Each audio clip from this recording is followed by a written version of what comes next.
Hello YouTube, it's Tony. So today I will be showing you the Alchemical Onyx update. This was the most recent update in Runescape, and there are 3 new items. I will be showing you the first look as well as my initial thoughts. So as you can see, I just bought this Alchemical Onyx for 25 mil. Like, it's not overly expensive, but it's not that cheap either. So how do you make this? Well, you need to first discover these blueprints from Invention. Grace of the Elves requires 107 Invention.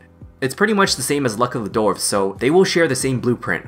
Ingenuity of the Humans requires 114 Invention, and finally, the Passage of the Abyss requires 118 Invention. So Grace of the Elves.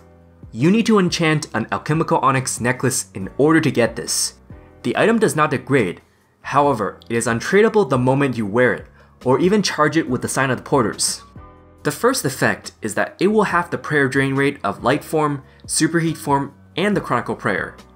There's another effect. When you're training a gathering skill, which is like farming, woodcutting, hunter, divination, etc., there will be a chance of the Siren Spirit to spawn. When you click this, you'll get an RDT drop delivered straight to your bank.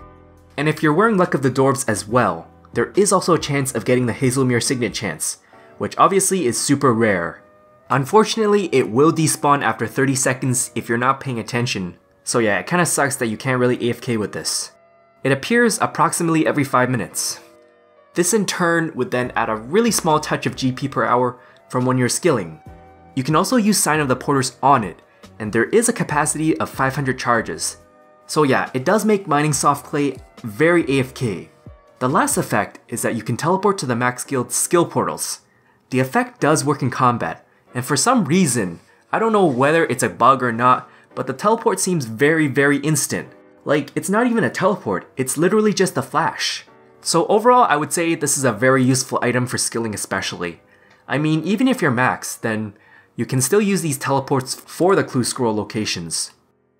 Ingenuity of the Humans. It is worn in the sigil slot. Just like everything else, it is untradeable when it's worn. For the next 10 seconds after you activate this, your hit will be guaranteed 100% accuracy. You can use one fortunate component, and this way you'll get 25 charges. They will have a capacity of 1000 charges. Unfortunately, they do have a 90-second cooldown, and it's actually shared across every sigil in the game. Unfortunately, it's not all that useful when you're comparing this with a limitless sigil. Using most accuracy boosts, you can probably get around like 90% plus accuracy or something. This might be useful at P5 Virago or even high-level Shattered Worlds.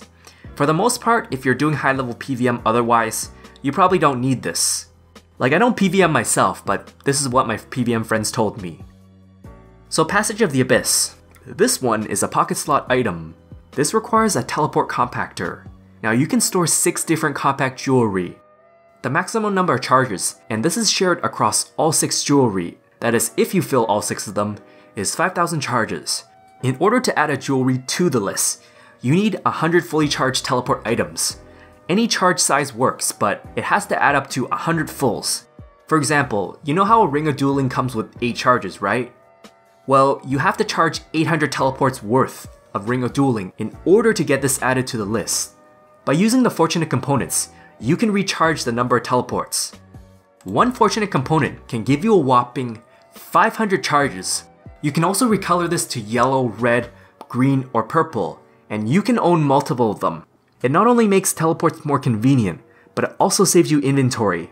It's especially useful at clue scrolls. Overall, I think it's a great update for the most part. Like, it really preserves the value of the fortunate components. I mean, it's not very overpowered either. Hopefully there will be some rebalances, but either way. What are your thoughts on this update? So yeah, thanks for watching, and I hope it helps. If I missed anything, feel free to ask. Also, be sure to subscribe if you haven't done so already, because I will definitely be doing more item reviews and top 10s in the future.